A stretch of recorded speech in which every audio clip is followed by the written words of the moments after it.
예, 안녕하십니까.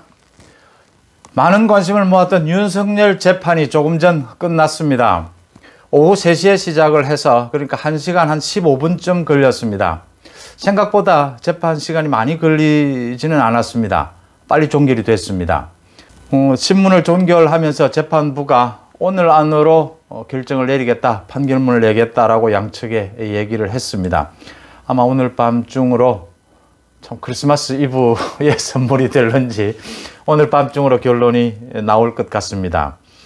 신문 시간이 이렇게 생각보다 많이 길지 않았던 것은 서류로 충분히 양측에 대해서 서류로 오늘 새벽에 다 받았거든요. 이 재판부가 알고 싶어 하는 것 다 받았기 때문에 사실은 그렇게 신문을 해서 다시 확인하는 것은 그렇게 많지 않았다 이렇게 보이고요.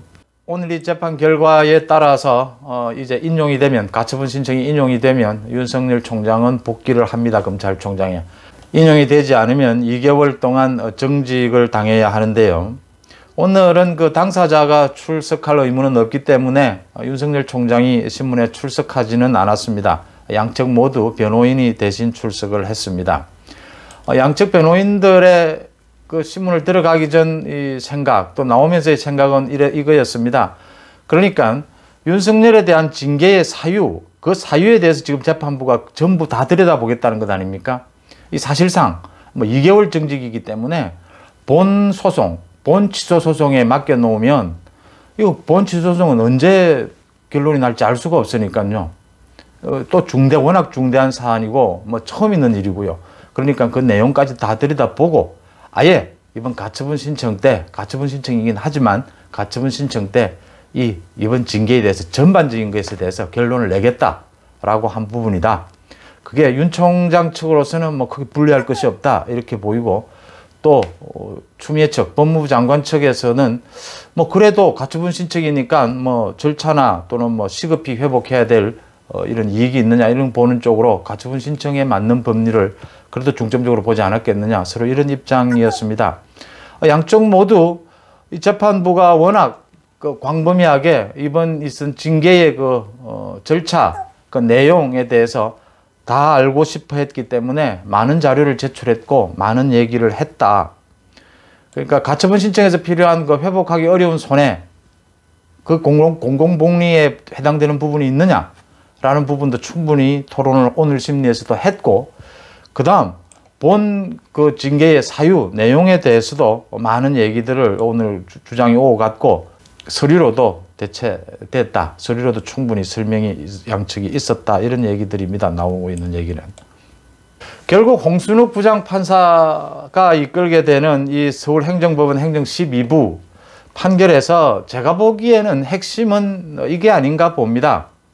자, 대통령이, 행정부의 수반인 대통령이 징계권을 행사했는데, 행정처분을 행사했는데, 이것을 본 소송도 아니고 가처분 신청 소송으로 뒤집으면 이 대통령이 행하게 되는 행정처분, 이 징계권이 크게 훼손되지 않느냐라는 게 지금 법무부 장관 측의 주장이고, 윤석열 검찰총장 측의 주장은 가처분 신청이라고는 하지만 실질적으로 정직 2개월이 이루어지게 되면 검찰총장으로서 이 사상 처음 있는 일인데, 검찰의 중립성, 독립성, 또 당면한 검찰의 현안, 권력에 대한 수사, 이 모든 것이 이 징계의 의도대로 되어버린다. 도저히 이 2개월 동안 쉬고 오면, 정직된 상태로 오면은 돌이킬 수가 없다. 이 손실은. 지금 징계를 내린 쪽에서 원하는 것은 그 권력에 대한 수사를 막고자 하는 것인데, 이 가처분 신청을 받아들여주지 않으면 지금 그들이 막고자 하는 이 권력에 대한 수사를 계속 진행할 수가 없다. 거의 끝나버린다, 상황은. 지금 서로 이 주장을 하고 있는 거죠. 결국 가처분 신청에서 이번 재판부도 징계의 내용까지 모두 들여다보겠다라고 한 건 취소 소송, 그 본 소송까지 가기 전에 여기서 결론을 내겠다라는 거고, 시간이 1시간 20분도 채 걸리지 않았다는 건 서류를 통해서 또 여러 가지를 통해서 재판부가 이미 어느 정도 이거에 대해서 방향을 잡았다, 결정을 하고 있다, 이렇게 보입니다. 오늘 안으로 크게 늦어질 것 같지 않다.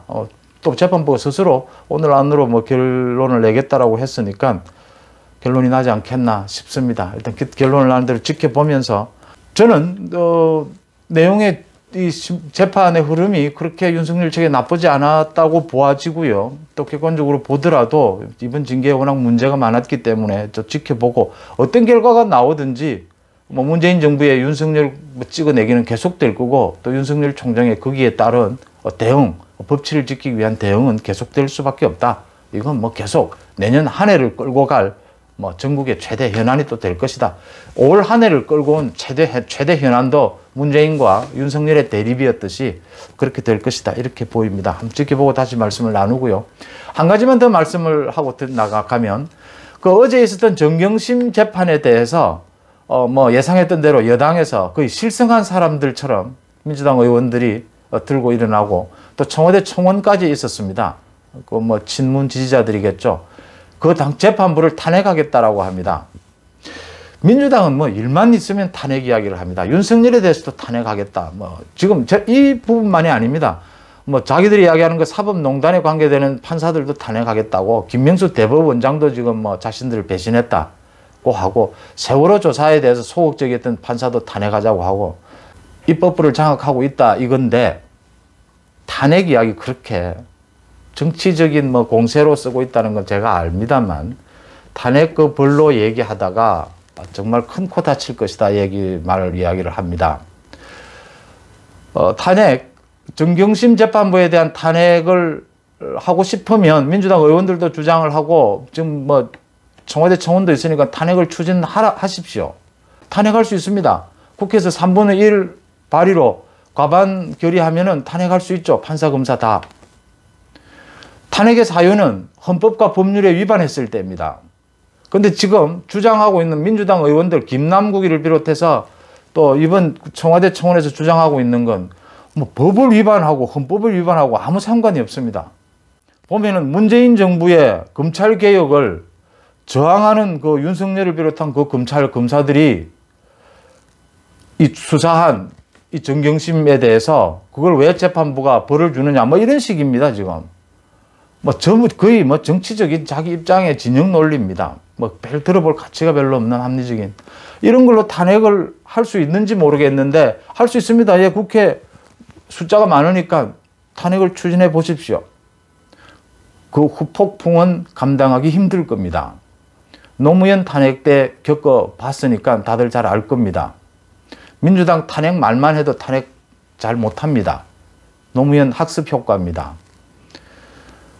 김남국이가 국민의 국회의원인지 조국의 국회의원인지 제가 분간이 안 되는데 뭐 숨을 쉴 수 없을 정도로 가슴이 답답하고 아프다는데 정경심 재판에 대해서 그러지 말고 국회에 있지 말고 정경심 또 2심 또 항소했다고 하니까 아예 거기 변호사로 가십시오. 변호사로 가서 그렇게 뭐 탄핵하느니 어쩌느니 하지 말고 그 법 전문가니까 법정에서 따져서 그 유불리를 따져보십시오. 사법개혁, 판사 탄핵 참 즐기시는데 탄핵 추진해보라고 권합니다. 예. 또 윤석열 판결문 나오는 대로 찾아뵙겠습니다. 고맙습니다.